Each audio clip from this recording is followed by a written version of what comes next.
Hey, good morning, seventh graders. It's great to see you. I am going to attempt to help you a bit on your assessments. I did this with eighth graders last semester, and it really seemed to help them. And so I'm going to do that. I'm starting this with 7B, and we'll try to go through each assessment with a video. And then I really want to try to do something for the final because there seems to be a lot of trouble on this final. So on 7A especially, and I know you're done with 7A, but I want to assist you more. So I will get started on reviewing for assessment 1 in 7B. If you have already taken the assessment, I'm going to allow you to retake it after watching my video. So here we go. I'm going to kind of divide up this assessment into 4 different areas. I'm going to start with the people involved. Then we're going to go into Texas before the Civil War. Then Texas during the Civil War. And then lastly, after the Civil War. And you may be wondering, why are we studying the Civil War in Texas history? And the answer is simple, because Texas was heavily involved. So here we go. So first of all, I want to mention the names that will be on the exam. So you need to have these names familiar and what they did. I'm assuming you've done these in the learning log. So here we go with names. Gordon Granger, and he commanded a Union force that took control of Texas following the Civil War. Andrew J. Hamilton, I believe that was Andrew Jackson Hamilton. He was appointed as the provisional governor of Texas in July of 1865. That was right after the Civil War. Alicia Pease, she lost the governor's race in 1866. Andrew Johnson, he was the president after Abraham Lincoln was assassinated. James Throckmorton was the Texas governor, won the Texas governor's race in 1866. So that means that Andrew J. Hamilton was only governor a short time. He was appointed to handle Texas right after the Civil War until the election came. All right, next set of people are right here. Francis Lubbock. And that was the governor. He was the governor of Texas from 1861 to 1863. That would have been during the Civil War. And I live in Lubbock, and I know we're named after him. All right, next, William Franklin. What did he do? He led the Union forces in the 1863 attack on Fort Griffin. Next, John Bell Hood.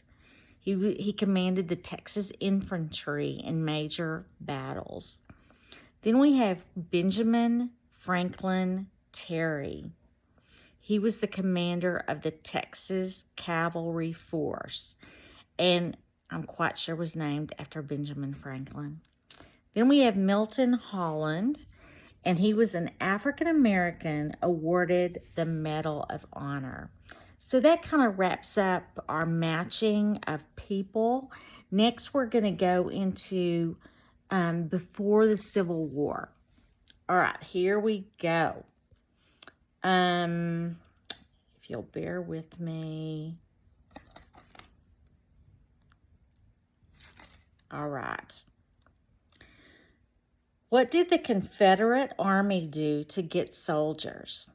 They enlisted every man between the age of 18 and 35. So if you were in those ages, you were going to serve in the Confederate Army. Next, what was the Republican stance on slavery? Were they for slavery or against slavery? And they were against. Abraham Lincoln was a Republican and he was against slavery. Next, why did Sam Houston refuse to want the Confederacy or refuse to be in favor of seceding as the Confederacy? And he felt that it was against the U.S. Constitution. You did, I remember a question on that. F, Andrew Jackson Hamilton. Why was he a hero in the North?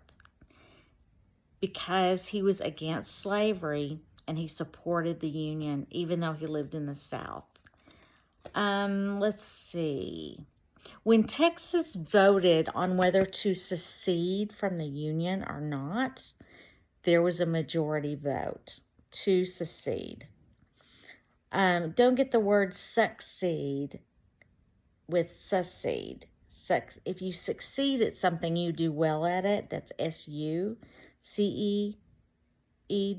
And if you secede, that's S-E-C-E-E-D. And that meant you were leaving the Union. Okay. Why did the Union... Okay, now we're going into during the Civil War. Okay. Why did the Union want to blockade the Texas coastline, the southern coastline, to keep the South from trading with Europe, specifically cotton, because that's what we were known for, is planting cotton. And, another reason to do the blockade was to keep resources from getting to us in the South. Let's see. All right. Why did the Union want to fight at Sabine Pass in Texas? Because that would be their way of reaching the interior of Texas and taking over. What happened during the Civil War in Austin and in Tyler? They had areas, factories, where they made weapons and ammunition for the Confederacy. Austin and Tyler. And I bet if we went there, we could probably find where those spots were. Next, what happened to the South when they could not make their own cloth from cotton? Because the North did that for us. They learned how to homespun the cotton. That's the end of during the Civil War. Now we're going to go into what happened after the Civil War. Keep in mind, the Civil War was from 1861 to 1865.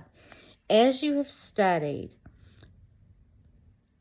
Lincoln wanted to be a more friendly president to the South and be kinder when ushering them back into the Union, because the North won the war, the Union won. But then what happened? He was assassinated at Ford Theater. And so, getting the Southerners back into the Union became a less friendly and a more, mean-spirited thing. All right, so here we go. What kept Southerners from voting? The ironclad oath. And if you remember, to be able to vote, you had to do all these things and swear your allegiance to the Union. And if you were, I believe that if you were an officer for the Confederacy, you were not allowed, you would not be able to vote. All right. African-American men at this point, did they want to vote or did they not want to vote? And they did definitely wanted to vote. Remember that when the 15th Amendment happened to allow African American men and men of color to vote, women weren't even voting yet. So that's something to think about. Let's see, I've made lots of notes. They're kind of all jumbled. All right, after the Civil War, where did most of the freed people live? And when I say freed people, I mean slaves. And they kind of stayed in the South and stayed in rural areas. Rural means farming communities, because that's what they knew. And so, believe it or not, they didn't all move up to the North. Many stayed in the South and stayed in rural areas. All right. What was the name that was used that was the restoring of the South and bringing the South back into the Union? And that is Reconstruction, with a capital R. You know, we might say, oh, we're doing reconstruction on our house. That's a lowercase r, where you're building or redoing a house or a kitchen. This is a capital R, and it symbolizes the time period when the South was brought back into the Union after their loss of the Civil War. Let's see. What is Juneteenth? It is the celebration of the day that the slaves in Texas found out they were free. And it happened it's the southern tip of Texas, when the last of the slaves in Texas found out they were free. Happened in Galveston, Texas. I've been at the spot where it happened. My oldest daughter lives in Galveston. And now, Juneteenth was only to celebrate a Texas event, but it is now going to be a national holiday to celebrate the final ending of slavery after the Civil War. Remember, they didn't have texting, they didn't have Facebook, they didn't have Snapchat and all the things back then. You didn't find out things instantly. Someone had to ride a horse and come down and tell you. So that's what Juneteenth was. President Lincoln, before he was assassinated, offered to pardon all Southerners who would swear on an oath to the Union. So President Lincoln, like I said earlier, wanted a friendly version of Reconstruction. All right, so in 1866, that would be the year after the Civil War ended, every Texan elected to the U.S. House had either been a seceder or they were a Confederate Army officer. So I guess I should have said or. In other words, every Texan who won office had been in the Confederacy, either as just a person or they fought in the war. And that's not surprising, because everyone who lived in Texas was a secessionist. All right.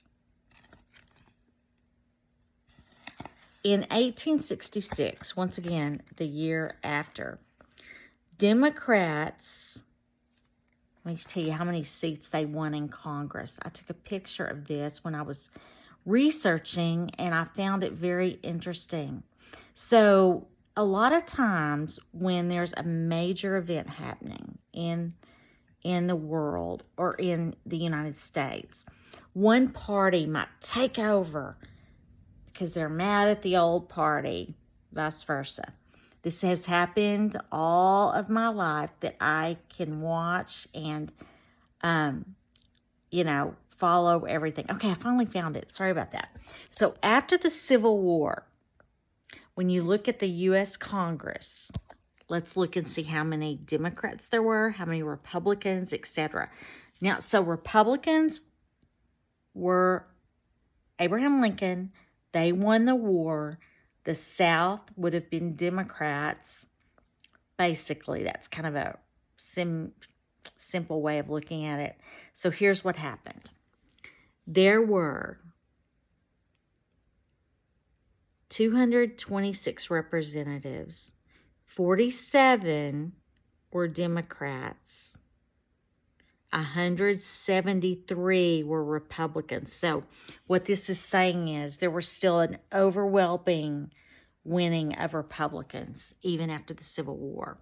Of course, the Republicans had won the war. There were 2 conservatives. I guess that was its own little party. There was 1 conservative Republican, 1 independent Republican. So remember back then, they must have had that's interesting that they divided them up like that. But anyway, Democrats did not have an overwhelming winning of Congress. They won a few, and that was 47. And I'm guaranteeing you those were from the South. Alrighty. Let's see. So now we're going to talk about things that happened in a time period after the Civil War. We've kind of already been talking about that. But the Texas Constitution of 1869, so we're talking 4 years after the war was over, it did 3 things. It improved education, yay. As a teacher, that's a good thing. It gave the governor more power. The Texas governor has a lot of power. And it added a lot of public lands. I don't know if it added, let me rephrase that.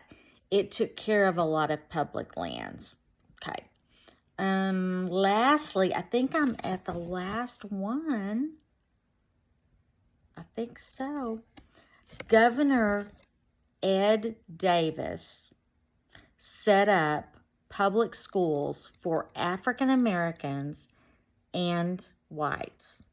So that is a question that you will have. And I believe I've covered everything that's going to be on the test. So I really think that if you will watch this video, review what I said, maybe write some of it down. Now, you cannot use any notes when you're taking